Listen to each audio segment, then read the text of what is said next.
네, 쿠팡 물류센터발 확진자가 빠르게 늘고 있습니다. 부천 물류센터에서 시작돼서 규모가 더 큰 고양 물류센터에서도 감염자가 나왔습니다. 다른 온라인 쇼핑업체 마켓컬리에서도 확진자가 발생했습니다. 당국은 쿠팡 물류센터에서 기본 방역 수칙이 지켜지지 않은 점에 주목하고 있습니다. 구내 식당과 그다음에 흡연실인 경우에도 또 마스크를 못 쓰시는 상황이 생기고요. 그리고 작업장에서의 어떤 접촉 이런 부분들을 감염이 일어날 수 있는 그런 지점으로 보고 있고요.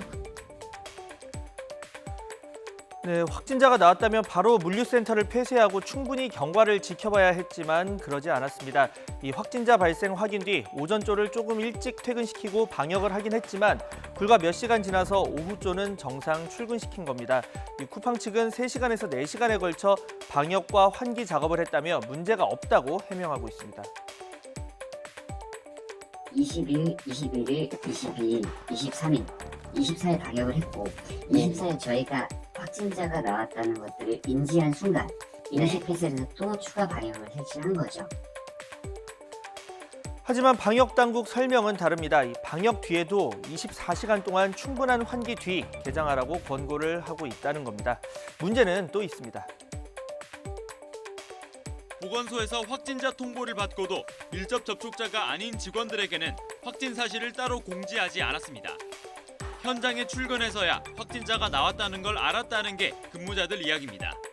회사에서 관리자분께서 들어가기 전에 알려주셨어요. 확진자가 나왔다. 마스크 꼭 쓰고. 네, 첫 감염자가 나온 건 지난 23일, 그리고 센터가 폐쇄된 건 이틀이 지난 지난 25일 저녁입니다. 이렇게 센터 완전 폐쇄가 늦어지는 동안 근무한 사람 가운데는 추가 확진자도 있었습니다. 이 기간에 감염된 건 아닐 수 있지만 늦은 폐쇄로 더 확산했을 수 있다, 이런 추론은 가능한 상황입니다. 네, 사실 이 회사의 지침 없이 근무자가 자발적으로 방역 수칙을 지키기 쉽지 않습니다. 아프면 쉰다는 게 수칙이긴 하지만 병가나 연차 처리되는 일반 회사와 달리 당장 하루 쉬면 급여가 그만큼 끊깁니다. 또 거리두기 역시 스스로는 어렵습니다. 물류센터로 이동하는 이 빡빡한 셔틀버스부터 택배, 상하차 등 고된 업무에 마스크가 훼손될 정도로 땀이 쏟아지고 짧은 식사 시간에는 사람이 몰립니다. 이 셔틀버스 증차나 아니면 교대 식사 등을 할 수는 없었는지 회사 측에 아쉬움이 남는 대목입니다. 네, 당일 배송 그리고 새벽 배송으로 대표되는 이 속도 경쟁에 대한 근본적 고민이 필요하다, 이런 지적도 나오고 있습니다.